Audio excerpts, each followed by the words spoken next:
What if I told you that one of the most studied supplements in the world, the one your gym buddy keeps shoving in his protein shake, might actually be doing more for his brain than his biceps?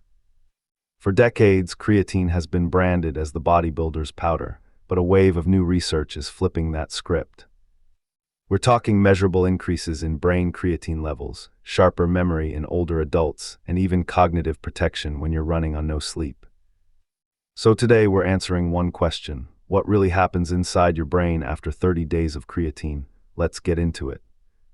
Hey everyone, welcome back. If you've been online lately, you've probably noticed creatine having a serious moment. Doctors are talking about it, neuroscientists are talking about it, even your grandma's book club might be talking about it, and it's not because of muscles, it's because of the brain.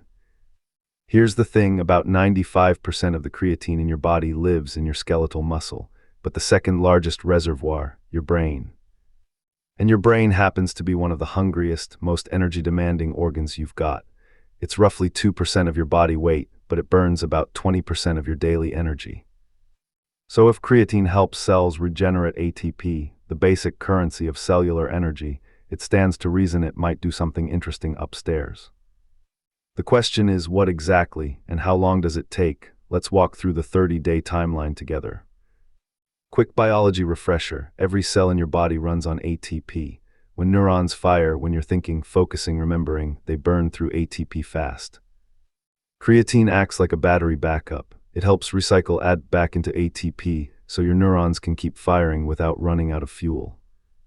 Most of the time, your brain handles this just fine.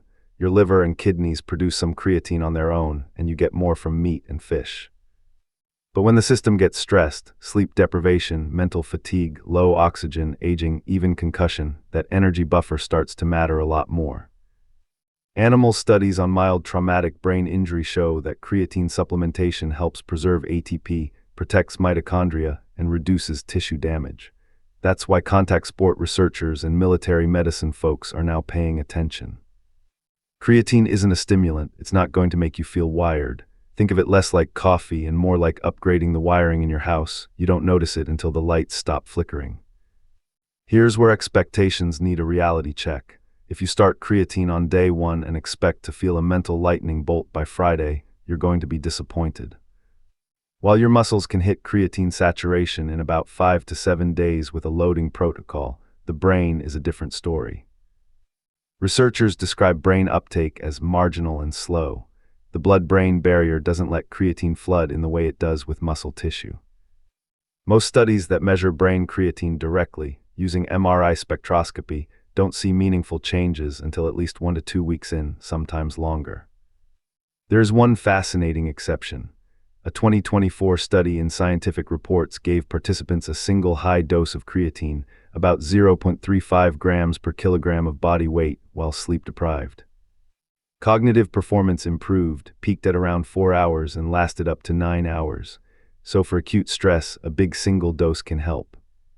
But for the steady baseline brain boost most people are after, week 1 is mostly your brain quietly soaking it in.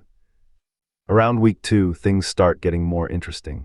Brain creatine levels begin climbing measurably, and certain populations start to feel a difference.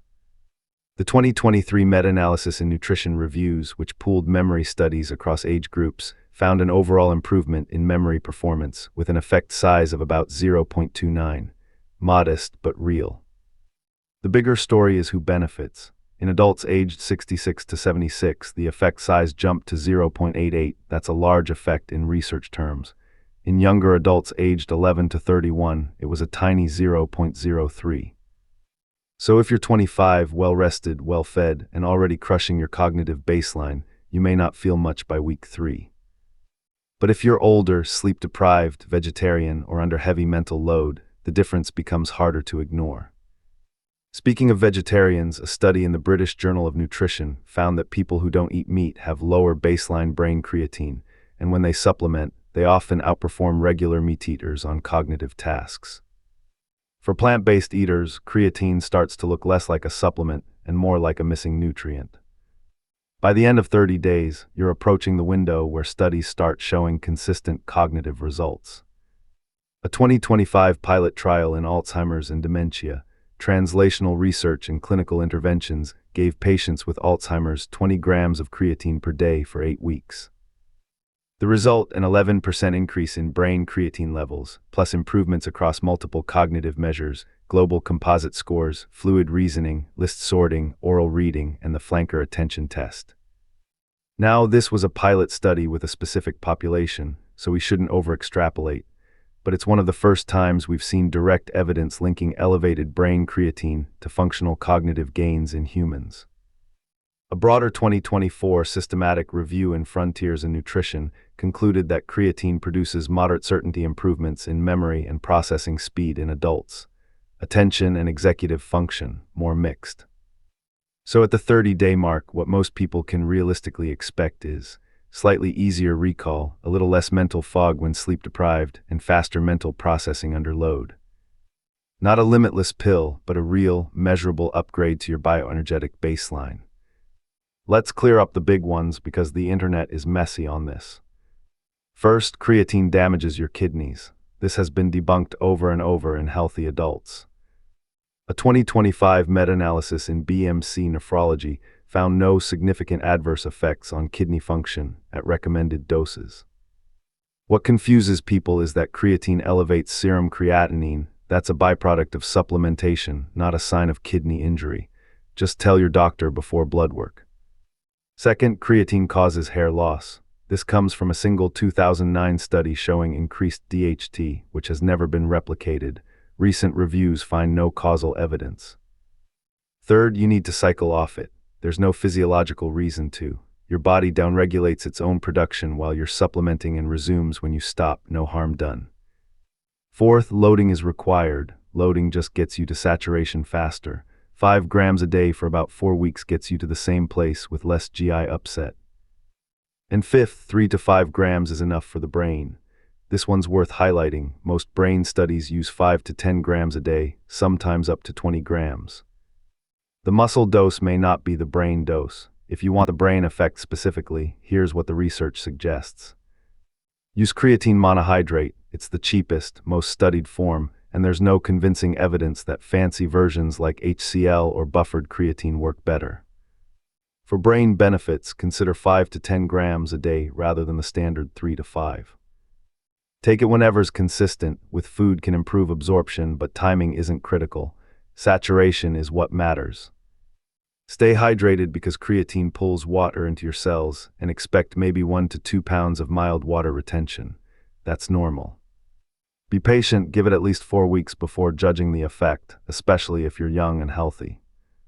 A quick word of caution: if you have pre-existing kidney disease, are pregnant, or breastfeeding, talk to your doctor first. The data in those groups is just thinner. And the higher brain doses of 10 to 20 grams a day used in some studies don't have a ton of long-term safety data beyond about 16 weeks, so most people are probably best served staying in that 5 to 10 gram range for daily use.